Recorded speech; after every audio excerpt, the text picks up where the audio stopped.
তারপরে লেখা আছে এখানে হচ্ছে প্লাস্টিক। দেশ আপনার কখন উন্নতর শিখরে পৌঁছায়, একটা দেশ কখন সভ্যতার শিখরে পৌঁছায়, একটা দেশ কখন সবাই সব কিছু মেনে চলতে বাধ্য হয় না, অভ্যাসে পরিণত হয়। কারণ মানুষ অভ্যাসের দাস। আপনি যদি অভ্যাস ঠিক না করেন, কখনো আপনি ঠিক করতে পারবেন না। যেরকম আপনি সিগারেট পান করেন, আপনার এটা সিগারেট, এটা কি অভ্যাস, এটা নেশা অভ্যাস। আপনি যদি ব্রাশ করেন সকালে, দেখবেন যে আপনার ব্রাশ না করলে আপনার দিন কীরকম লাগবে।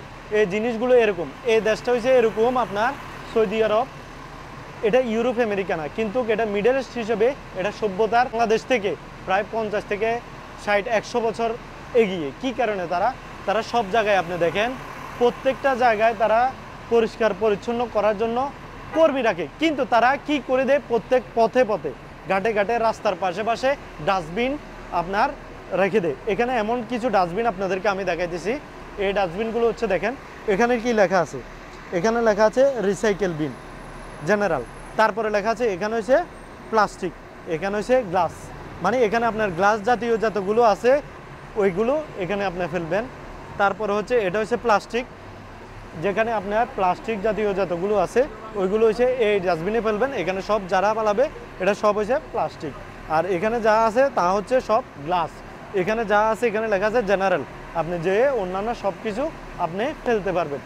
একটা দেশ ব্যবস্থা করে দিছে তারা, যে আপনি নির্দিষ্ট জিনিসগুলো আপনি নির্দিষ্ট বক্সে ফেলবেন। কাচেরগুলোতে কাচ, প্লাস্টিকে প্লাস্টিক, এবং কি জেনারেলের মধ্যে জেনারেল। আপনাকে অবশ্যই,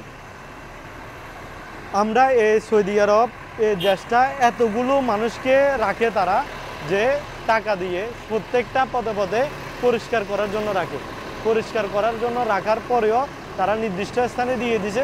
তারপরে মানুষ অভ্যাস হয়ে গেছে, যখন আপনি একটা জিনিস জুস বা অন্যান্য কিছু আপনি মানে পান করলেন, খেলেন, তারপরে ওই জিনিসটা আপনি নির্দিষ্ট স্থানে ফেলবেন। কী কারণে? আপনার সামনে ডাস্টবিন আছে, আপনি দেখতেছেন যে আপনার সামনে ডাস্টবিন।